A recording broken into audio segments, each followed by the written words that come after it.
धर्मराज युधिष्ठिर को क्या जरूरत थी जुआ खेलने की? भाई जुआ ना खेलते तो ये नौबत ही ना आती महाभारत की, और द्रौपदी की साड़ी भी ना खींचती, और महाभारत भी ना होता। सारी फसाद की जड़ तो जुआ है। बोलो हाँ कि ना?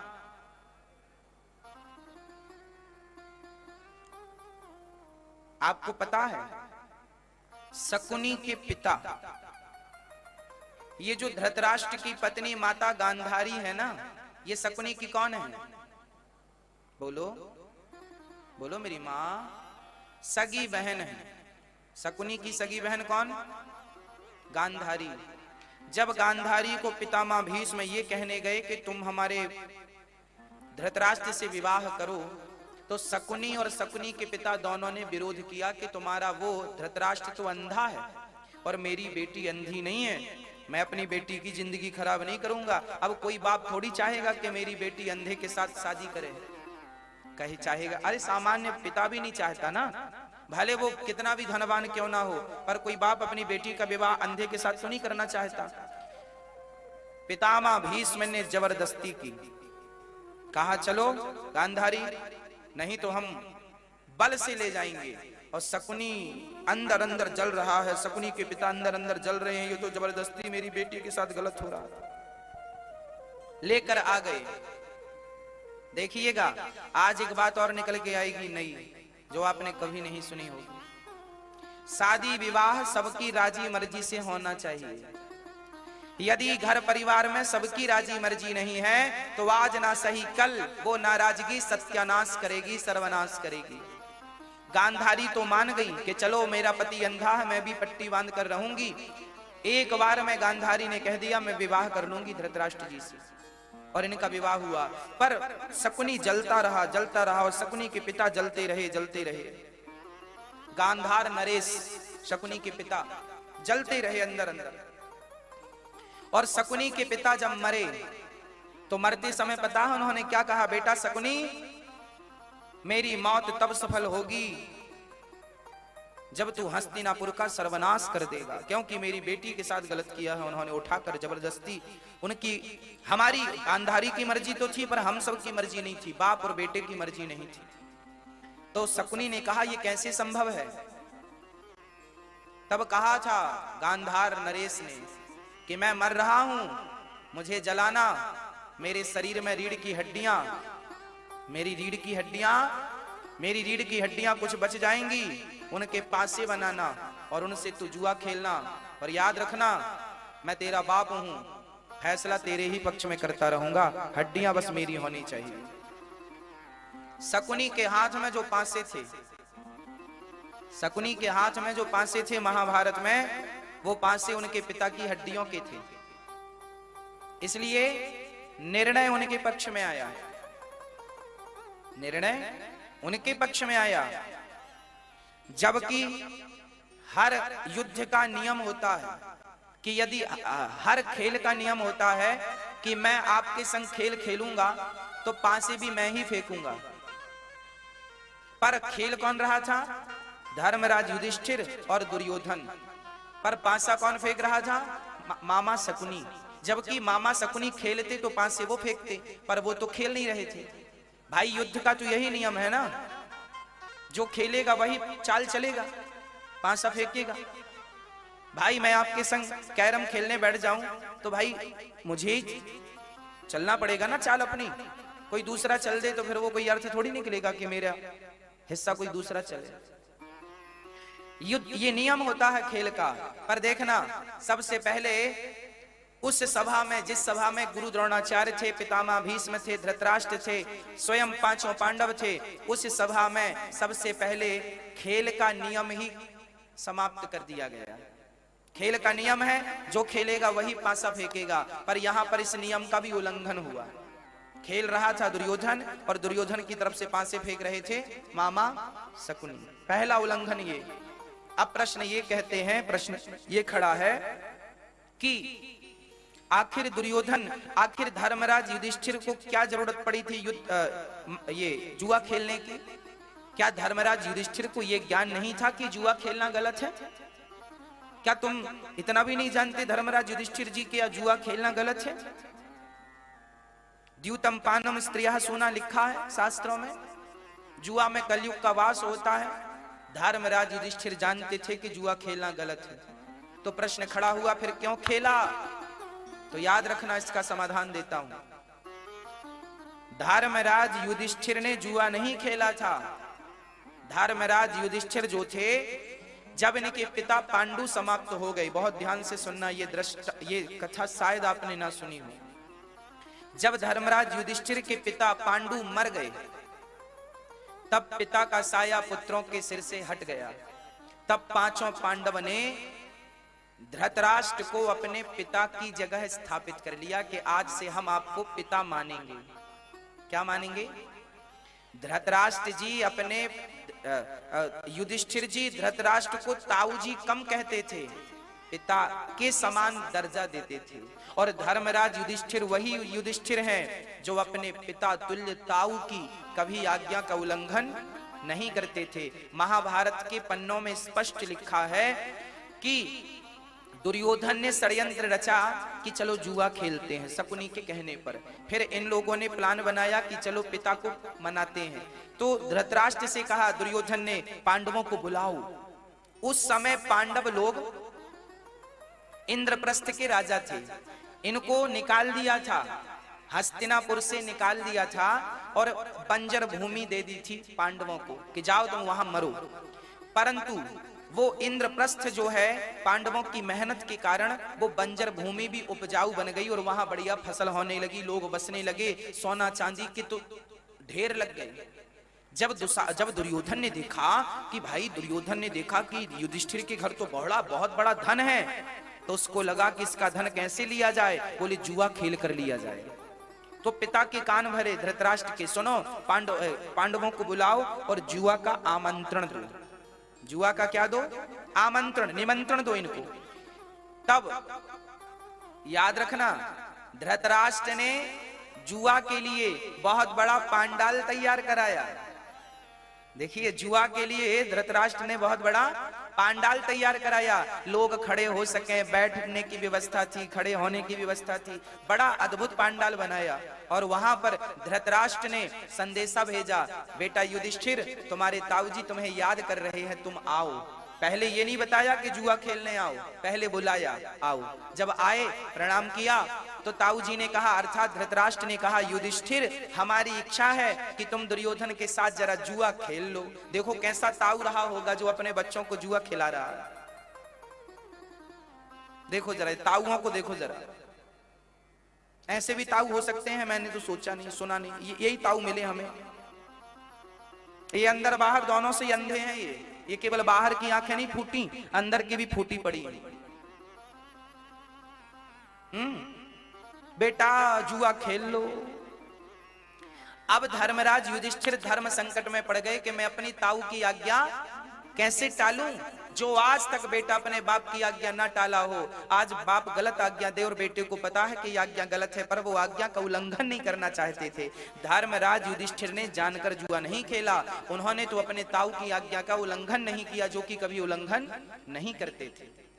इन्हीं ताऊ ने इन्हें घर से निकाल दिया था, बोले जाओ इंद्रप्रस्थ रहना, बिल्कुल बंजर भूमि थी, एक शब्द नहीं कहा कि हमें हस्तिनापुर का राज्य चाहिए। जबकि बात ये थी कि पांडु ने ये कहा था कि जब तक मेरा बेटा बड़ा ना हो जाए आप राजा बन के बैठना, बाद में मेरे बेटे को राजा बना देना। धर्मराज युधिष्ठिर ही राजा के योग्य थे, पर कब्जा कर लिया।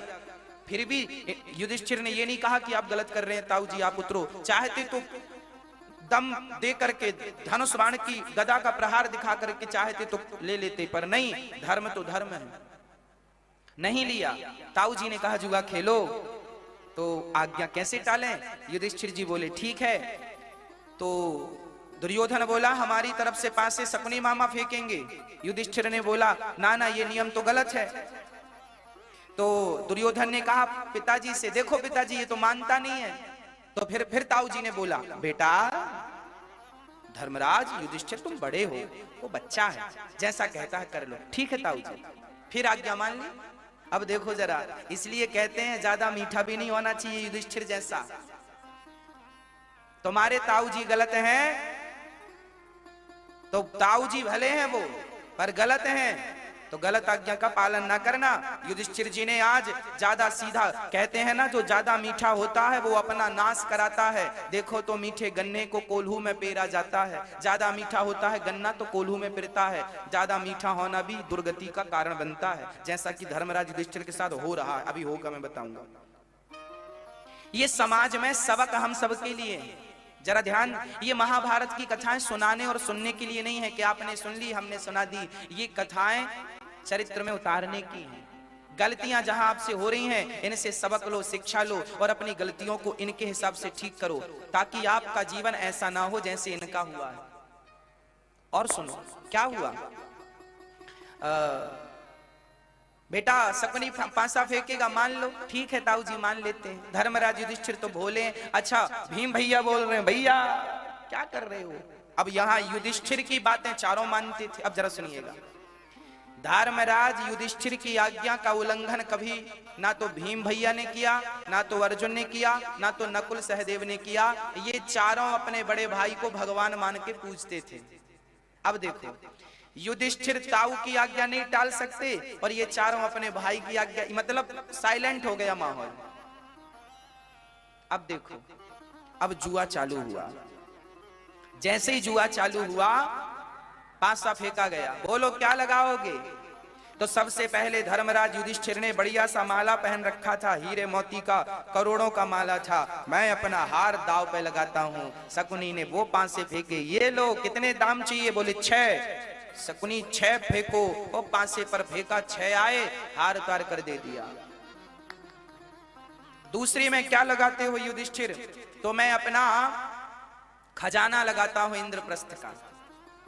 दूसरा कितना, कितने चाहिए, बोले 9 चाहिए। 9, ओ मामा जी के पिता की हड्डियां थी, बोला बाप कैसे धोखा देगा, 9 चाहिए। ओ शकुनी ने फेंके पास से 9 आए। दुर्योधन हंसा, पूरा खजाना हमारा हो गया। आप बताओ और क्या लगाते हो दाव पर। हम अपना इंद्रप्रस्थ लगाते हैं, पूरा राज्य। अच्छा दाम कितने चाहिए, बोले हमें इतने चाहिए। मामा ने पासे फेंके, उतने ही आए। लो पूरा एक एक दाव में लुटते गए। देखो ये जुआ का सिद्धांत है, एक एक दाव पर तुम लुटते चले जाओगे, तुम्हें पता नहीं चलेगा। इसलिए कहता हूं सबक लो, शिक्षा लो इन लोगों से। इन लोगों ने, जब इन लोगों ऐसे दिग्गजों ने जुआ खेला तो जुआ ने इनका सर्वनाश कर दिया। तो तुम और हम जुआ खेलोगे तो हमारा क्या होगा। ऐसे दिग्गजों का सत्यानाश हो रहा। सुनिएगा अभी और सुनिए। ओ मामा जी ने सारा इंद्रप्रस्थ हार गई युधिष्ठिर। अब क्या बचा, मैं नकुल को दाव पर लगाता हूं। कितने चाहिए, इतने, ये आ गए। नकुल मेरा, ए नकुल चल सारे कपड़े उतार, केवल 2 वस्त्र पहन के बैठ जाए यहां। वो नकुल के कपड़े उतरवा दिए। फिर पासा, अब किसको लगाओगे, मैं सहदेव को लगाता हूं। ए सहदेव भी हार गए, चल सारे कपड़े उतार बैठ यहां, दास बन गया मेरा। फिर भीम को दाव पे लगाता हूं, ये भीम भी हार गए। फिर अर्जुन को दाव पे लगाता हूं, अर्जुन भी हार गए। और फिर अपने, मैं युधिष्ठिर अपने आप को दाव पे लगाता हूं, और दाव पे लगाया अपने आप को, खुद भी हार गए। सुनिएगा, खुद हार गए। दुर्योधन बोला तुम पांचों अपने अपने कपड़े उतारो। पांचों ने कपड़े उतारे। हाँ लंगोटी लगा के बैठ जाओ यहां, हम तुम्हारी बेइज्जती करेंगे, तुम्हारा अपमान करेंगे, तुम्हारा मुंह काला करके घुमाएंगे सब जगह। तुम हमारे दास हो गए। दुर्योधन ने कहा मामा जुआ पूरा हुआ, ये तो हमारे दास हो गए, अब क्या करना। मामा बोले अभी जुआ पूरा नहीं हुआ, एक दाव और बाकी है। युधिष्ठिर तुम्हें एक मौका और दिया जाएगा। क्या अवसर दिया जाएगा, बोले तुम अपनी पत्नी को दाव पे लगा दो। यदि वो दाव तुम जीत गए तो हम तुम्हारा पूरा राज्य तुम्हें वापस कर देंगे, दासत्व से आजाद कर देंगे। युधिष्ठिर को भी लालच आया कि चलो एक दाव और खेल लेता हूं, शायद ये मेरे पक्ष में आ जाए। जुआ ऐसे ही तो करता है, जुआ खेलने वाला व्यक्ति लालच में अब शायद अब आएगा मेरे पक्ष में, शायद अब जीतूंगा, शायद अब, और शायद अब मैं सब हार जाता है। यही लोभ युधिष्ठिर को, और युधिष्ठिर ने आखिरी दाव में किसे लगाया? द्रौपदी को दाव पर लगाया। और द्रौपदी को दाव पर तब लगाया जब अपने आप को दाव पर लगा चुके थे। याद रखना मेरी माँ, जो व्यक्ति खुद अपने आप को बेच चुका हो, क्या वो दूसरे को बेचने का अधिकारी होता है? धर्मराज युधिष्ठिर द्रौपदी को दाव पर लगाने के अधिकारी थे नहीं, पर आज देखो जुआ खेलने से इनकी बुद्धि भी भ्रष्ट हो गई। जुआ धर्मराज युधिष्ठिर को भी भ्रष्ट करता है। याद रखना, कान खोलकर सुनना, जुआ खेलने से भला नाश किसका नहीं हुआ? तुम खेलोगे तो बच जाओगे। धर्मराज युधिष्ठिर जैसे लोग सिर झुका के बैठे हैं केवल जुआ के कारण। धर्मराज युधिष्ठिर जैसे लोग कपड़े उतार कर बैठे हैं समाज में केवल जुआ के कारण। ये जुआ, महाभारत की ये कथा ध्यान से याद कर लेना, जुआ खेलोगे तो सर्वनाश होगा। अंतिम दाव द्रौपदी का लगाया गया। ठीक है, हम एक दाव और चलते हैं। ओ मामा जी कितने चाहिए? ओ मामा ने कहा, दुर्योधन ने कहा मामा इतने चाहिए। ओ मामा ने वो अपने पिता को याद किया, पिता आखिरी दाव में धोखा ना देना। और पिता ने कहा बेटा तू फेंक तो सही। और फेंका, वही दाव आया, उतने नंबर आए। अब हार गए, पत्नी भी दाव पे लग गई। दुर्योधन ने दुशासन से कहा जा इसकी पत्नी को घसीट कर ला। दुशासन चला। ये दुशासन बड़ा बलवान था, 10,000 हाथियों का बल था। चला, द्रौपदी की दासियों से कहा द्रौपदी कहाँ है? बोले वो अभी मासिक धर्म में। उस समय द्रौपदी मासिक धर्म पर थी। अपवित्र स्त्रियों की जो अपवित्रता थी उस पर बैठी थी। शरीर में मात्र एक ही वस्त्र था। उस समय स्त्रियां अलग होती हैं, द्रौपदी अलग थी। अभी उसने बाल नहीं धुले थे, बाल बिखरे हुए थे। दुशासन आया, ए द्रौपदी चलो मेरे साथ। कहां? तुम हार चुकी हो, अब तुम हमारी दासी हो, हम तुम्हारे मालिक हैं। द्रौपदी ने कहा तो क्या धर्मराज युधिष्ठिर ने मुझे भी दाव पे लगा दिया? हाँ, तो पहले ये बताओ दुशासन, पहले उन्होंने अपने आप को लगाया या मुझे लगाया? दुशासन बोला पहले तो उन्होंने अपने आप को लगाया। तो द्रौपदी ने कहा दुशासन, जो व्यक्ति खुद हारा हो वो दूसरे को क्या दाव पे लगाने का अधिकार रखता है? मैं नहीं जाती, मैं नहीं जाती ये कहा तो दुशासन ने बाल पकड़ लिए। कैसे नहीं जाएगी? और पकड़कर जो घसीटना शुरू किया, द्रौपदी रोने लगी। अरे भैया दुशासन, तू मेरा देवर है, मेरा भाई है, मेरे भाई की जैसा है, छोटा है, मैं तेरी भाभी हूं। अभी भैया मैंने ऋतु स्नान नहीं किया, देख तेरी भाभी को कोई ऐसे में देखेगा।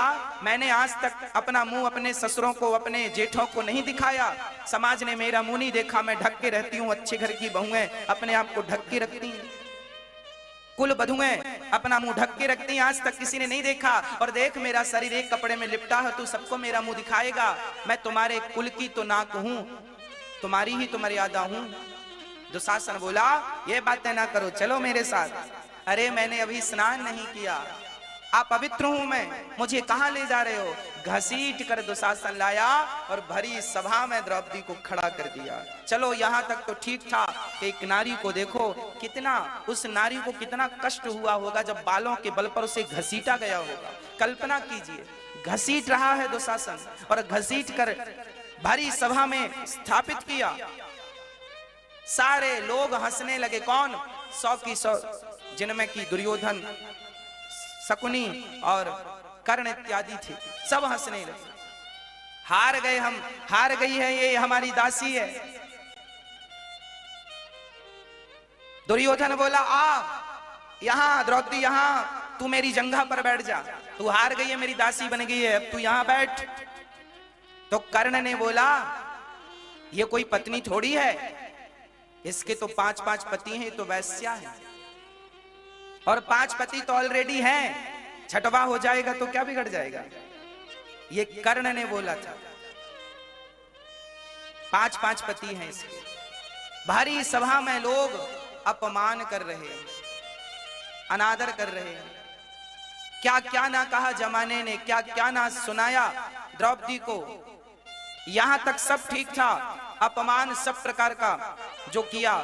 अब बात बिगड़ गई जब दुर्योधन ने ये आज्ञा दी, दुशासन इसके कपड़े उतार दो, हटा दो इसके कपड़े इसके बदन से। देखो जरा दुर्योधन किस प्रकार का व्यक्ति था। धृतराष्ट्र का सपना था कि मेरा बेटा राजा बने।